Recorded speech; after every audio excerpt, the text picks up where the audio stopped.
Hi everyone. So today we're going to talk about what to feed your African cichlids. I've placed it in three categories: vegetarians, omnivores, and carnivores. So we're going to start with vegetarian cichlids. In Lake Malawi, that would be the Mbunas, Pseudotrophius mostly. In Tanganyika, we have the Trophius type, the Gobi, Erogmodus. We have the Petrochromis. And most of the available Victorian cichlids are also vegetarians. So, what vegetarian mean is that they're algae grazers. They mostly eat algae. Um, they will actually eat also very small crustaceans and mollusks. Sometimes there are some in the algae. So, what you would feed them at home in your aquarium, I would suggest you feed them spirulina based food. You feed them some peas, some lettuce, spinach, anything like that. And also, you can have really good lighting and grow some green algae on your rocks. That's like day long food. They would graze on it all the time and they would feed themselves also. Also, since I said they eat some crustaceans, you could supplement them maybe once or twice a week, a small amount of brine shrimp, krill. So that will do them good. It shouldn't be the primary source of food, but definitely add some. So then we move on to the omnivores. Omnivore mean it would eat vegetables and it would eat organic matter like shrimps and stuff like that. So omnivores from Lake Malawi, I would say mostly peacocks. Although peacocks are also carnivores, but I would place them in the omnivores category because they do eat some algae also. In Tanganyika, we would have shell dwellers, rock dwellers, sand dwellers, Cyprichromis. Research your fish and see what it eats, and you'll know if it fits in the omnivore category. But mostly these guys.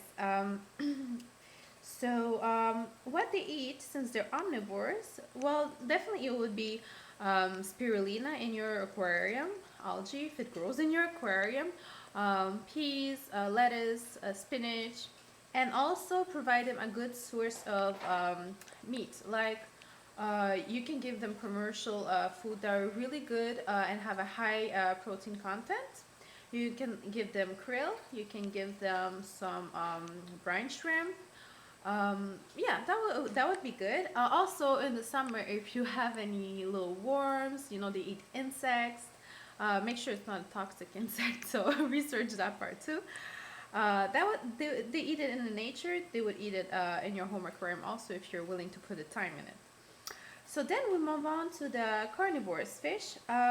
In Lake Malawi, that would be anything that's Haplochromis. We have a Venustus here.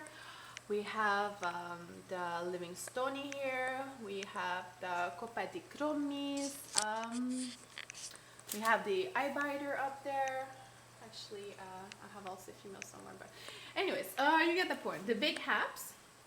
And what they eat? Well, carnivore. You should know what carnivore is. Meaty food. Most of their diet should be animal protein. Animal, I don't mean beef.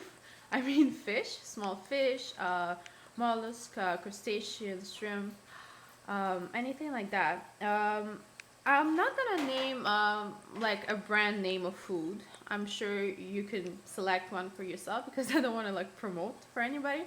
But make sure your food for cichlids does not contain soy as a main ingredient. In fact, avoid soy at all costs. It's toxic for most of your animals, if not all, also including your fish. So, try something that starts with a meaty content instead of wheat or soy or anything like that. Select a good food, an expensive food, because you want it to be good for your fish. You want their colors to pop out. If you're doing breeding, they will breed on a good food. They will grow and they will look nice. So yeah, in that matter, select a good food, and make sure they eat enough of it. And but carnivores, okay, they mostly eat meat, but in the nature, what happens is if they eat a fish whole, they also consume its stomach content. And most of the fish they will eat are vegetarians or omnivores. So they do get some greens in. Always supplement with a little bit of spirulina. You know, I like to add spinach to my tanks, green peas. They really like it and they all eat it. And like you can see in my tank, I have mbunas, I have peacocks, and I have haps. Well, you know, my mbunas, they graze on the algae when there's some, you know, and they all eat the same food basically. I all feed them the same, but I always supplement with some green matter, you know, and sometimes I give them raw shrimps. Make sure if you feed them a frozen food, that it's a quality food. It hasn't been frozen and unfrozen, because that could be really toxic and detrimental to your fish. You could lose a lot of fish. And also another thing, if you're using frozen food, make sure there's no additives, sulfates, and that it's from salt water, because the saltwater parasites do not transmit to the freshwater fish. If you get like freshwater clams, let's say, and they have parasites, that could transmit to your fish, their intestinal walls and all that, and your fish might get sick or die, or you have to treat it for parasites after. It's not fun to have internal parasites, so, you know, avoid at all costs getting them. So, yeah, that covers pretty much all I had to say on the subject. If you have any questions, please feel free to ask me below, and I will greatly answer you. All right? Thank you for watching. Bye-bye.